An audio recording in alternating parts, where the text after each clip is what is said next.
अस्सलामुअलैकुम my YouTube family, कैसे हैं आप सब लोग। आप सब लोगों को वेलकम टू किचन एक्सप्लोरर। और आज मैं आप लोगों को बताने जा रही हूँ गडिया पुडला, जिसे हम मीठे पूड़े भी कहते हैं, जो कि गुड़ के साथ बनते हैं।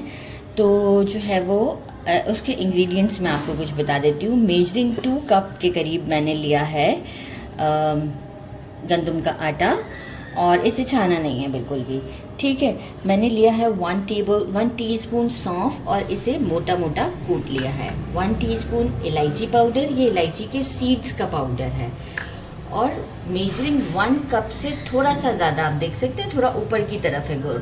मेजरिंग 1 कप से थोड़ा सा ज़्यादा, मीठा आप अपने हिसाब से कर सकते हैं। इनफैक्ट आप लेवल करके भी मेजरिंग 1 कप कर सकते हैं। गुड़ लिया है, और मैंने क्या किया है, एक लिया है सॉस पैन। इसमें मैं क्या करूँगी, इस गुड़ को डाल दूँगी,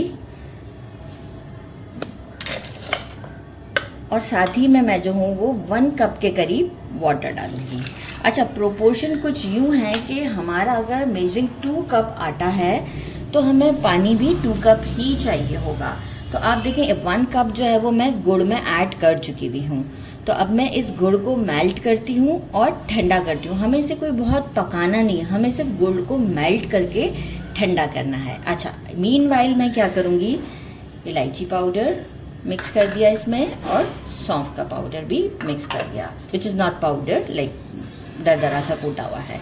और इसे एक अच्छा सा मिक्स देके हम रख देते हैं। अच्छा, इफ़ सपोज़ कि हमें थोड़ा सा पानी ज़्यादा ज़रूरत पड़ेगी तो वो भी मैं आपको बताऊंगी, लेकिन अभी पहले जो प्रोपोर्शन का है वो मैंने 1 कप इसमें डाला है। तो अभी हम स्टोव की तरफ चलते हैं और इसे मेल्ट करते हैं। देखिए, मैं इसे स्टोव पर ले आई थी, और ये अप्रॉक्स देखें डिज़ोल्व हो चुका है। डिज़ोल्व होने में मैक्सिमम 5 मिनट्स लगे हैं, और हल्के हल्के थोड़ा बहुत बाकी रह गया, बहुत ही 1-2 पीसेस बस बाकी रह गए। लेकिन इस मोमेंट पे मैं क्या करूँगी, स्टोव को कर दूँगी बंद, क्योंकि ऑलरेडी पानी हमारा गर्म ही है। और इसे हम थोड़ा सा ठंडा कर लेते हैं जब तक ये भी मेल्ट हो चुका होगा। इसके बाद हम इसे स्टर करके, छन्नी से छान के हम इसे डाल देंगे। हमारा लिक्विड ठंडा भी हो चुका हुआ है, और जो है वो जितनी भी मिट्टी थी वो भी बेस पे बैठ गई है। फिर भी हम स्ट्रेनर को यूज़ करेंगे और आहिस्ता आहिस्ता डालेंगे, ताकि जो मिट्टी है वो बिल्कुल जो है वो उसमें ना जाए। थोड़ा सा एंड में रोक दिया करें कि उसमें मिट्टी हो रही है। देखें स्ट्रेनर में कितनी सारी मिट्टी आई है, अगर दिख सके तो बिल्कुल कैमरामैन दिखाएं कि दिख रही है, देखें बहुत ज़्यादा है। अच्छा, अब हम क्या करेंगे, मीनवाइल हम इसमें पानी ऐड कर देंगे, इसे भी विस्क करते रहेंगे, और ये भी थोड़ा थोड़ा करके हम ऐड करते रहेंगे, और एक अच्छा सा हम इसे मिक्स देंगे। अच्छा, 1 कप ऑलरेडी हो चुका हुआ है हमारा, और ये हमारा दूसरा कप है।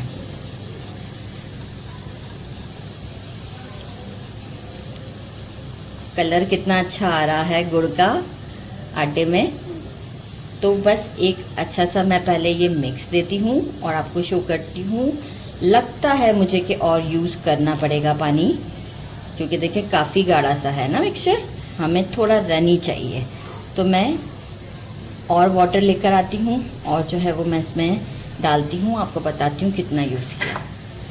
ये देखिए 1 कप में और भर कर लिया है, मेजरिंग 1 कप। अब हम थोड़ा थोड़ा करके डालते हैं और मिक्स करते हैं। थोड़ा थोड़ा करके ही डालते रहिएगा, क्योंकि देखिए एकदम से ही हम बहुत ज़्यादा भी नहीं डाल देते। अच्छा, इफ़ सपोज़ कि हम इसे अभी देंगे रेस्ट फॉर 3 आवर्स का, ताकि हमारा आटा थोड़ा सा फूल भी जाए, जिसे मैं कहती हूँ अपनी लैंग्वेज में कि खमीर लग जाता है। तो उसके बाद भी अगर आपको लगे कि कभी पतला लग रहा है आटा, सम टाइम लगता है कि बहुत मोटा हो गया हुआ है, तो आप उस मोमेंट पर भी थोड़ा सा वाटर ऐड कर सकते हैं अकॉर्डिंग टू द कंसिस्टेंसी। और जी जो गडिया पुडला होता है ना, वो चिल्ले से थोड़ा सा मोटा बनता है। तो ये भी मैं आपको ज़रूर डिस्क्राइब करूँगी जब हम अब कुकिंग की तरफ जाएंगे। तो बस अब आप देखें कितना बच गया, अराउंड 3 टेबलस्पून के करीब बच गया है। तो बस इसे हम रोक देंगे, और अब हम इसे 3 मिनट्स तक कंटिन्यूस स्टर करने के बाद, जितना अच्छा आप स्टर करेंगे उतना ही अच्छा और सॉफ्ट हमारा ये बनता है। इस वक्त मैं आपको बता नहीं सकती, इलायची और सौंफ की जो खुशबू है ना, वो बहुत ही ज़बरदस्त है। अच्छा, मैं इस मोमेंट पे भी आपको कंसिस्टेंसी चेक करवा दूँ ताकि आइडिया हो जाए ना कि देखें क्या कंसिस्टेंसी है।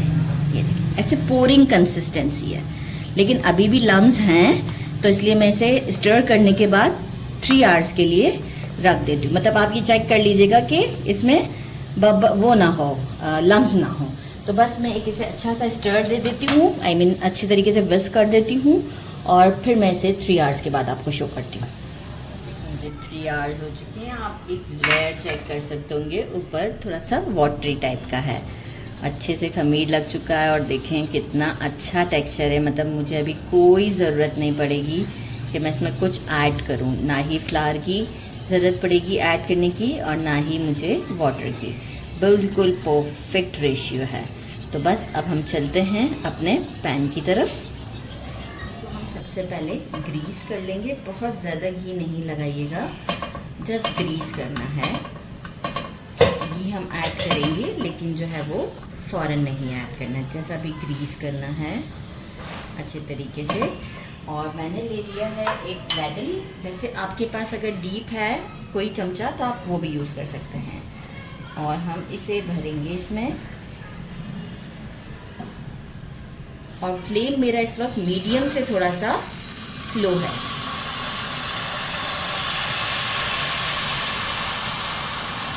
थोड़ा सा हम इसे फैलाएंगे, बहुत ज़्यादा नहीं फैलाना होता है, क्योंकि ये थोड़े से मैंने आपसे बताया था कि थिक होते हैं एज़ कम्पेयर टू चिल्ला। अच्छा, फ्लेम मैंने आपको बता दिया है कि फ्लेम मेरा इस वक्त मीडियम से थोड़ा सा स्लो है। तो जो है वो मैं इसे 3 मिनट वन साइड को कुक करूँगी। इसके बाद आपको फ्लिप करके मैं शो करती हूँ, फिर हम अगेन दूसरी साइड को 3 मिनट्स कुक करेंगे। देखिए मुझे 3 मिनट्स हो चुके हैं। अब मैं क्या करूँगी, थोड़ा थोड़ा साइडों पे से घी लगा दूँ। 3 मिनट्स मुझे हो चुके हैं, मैंने अभी फ्लिप नहीं किया। फ्लेम मेरा वही कांस्टेंट जो मैंने बताया था उसी पर है। अच्छा, इसे फ्लिप करना थोड़ा सा डिफ़िकल्ट होता है। तो ये देखें, अब आप ये जाली देख सकते हैं कितनी ज़बरदस्त सी जाली बनी हुई है। तो बस अब अगेन मैं सेकंड साइड को भी 3 मिनट्स के लिए कुक करती हूँ, और यहाँ से मुझे लगता है मुझे थोड़ा सा और कुक करना चाहिए, तो मैं इसे अगेन फ्लिप करके कुक कर दूँगी थोड़ा सा, for like 1 minute, not more than 1 minute. तो पहले हम सेकेंड साइड को भी कुक करते हैं, फिर आपको शो करते हैं। हमारी दोनों साइड्स अच्छे से डन हो चुकी हुई हैं, और आप देखें अब मैं टंग से भी इसे पकड़ सकती हूँ, लेकिन शुरुआत में बिल्कुल भी नहीं। अब मैं क्या करूँगी, इसे प्लेट में रख देती हूँ, और दूसरा भी इसी तरीके से यही। अब आप देखें ग्रीस तो ऑलरेडी हुआ है, बस क्या किया, लैडल उठाया एंड देन फोल्ड कर दिया। अच्छे से खुद से स्प्रेड हो जाएगा, थोड़ा सा आपने स्प्रेड कर देना है। That is it. बस अब हम इसे वही 3 मिनट्स का टाइम देंगे, और ये हमारा रेडी हो जाएगा। तो बस अब मैं इस तरीके से आपको सारे रेडी करके शो करती हूँ, और फिर डिश आउट पे मिलते हैं। मैंने सारे रेडी कर लिए हैं, डिश आउट कर दिया है इसी तरीके से, और दूध की मलाई साथ में रख दी। इट्स टोटली ऑप्शनल, मतलब आपको पसंद है तो आप ज़रूर खाएं दूध की मलाई के साथ। और टोटल हमारे बने हैं 1 2 3 4 5 6 7 8 बने हमारे। और अब मैं आपको दिखाऊं कि कितने सॉफ्ट हैं, ये देखें कितने सॉफ्ट हैं। और इसे ट्राई करते हैं, गरम बहुत है, ये लास्ट वाला ही था। बिस्मिल्लाहिर्रहमानिर्रहीम। दूध की मलाई के साथ ट्राई करते हैं। बहुत ही टेस्टी है, साइडों से जो क्रस्ट है और सेंटर बिल्कुल सॉफ्ट है, ज़बरदस्त, बहुत ही ज़बरदस्त फ्लेवर है इसका। ज़रूर ट्राई कीजिएगा। मेरे चैनल को लाइक और सब्सक्राइब करना नहीं भूलिएगा। अपना ख्याल रखिएगा। अल्लाह हाफ़िज़।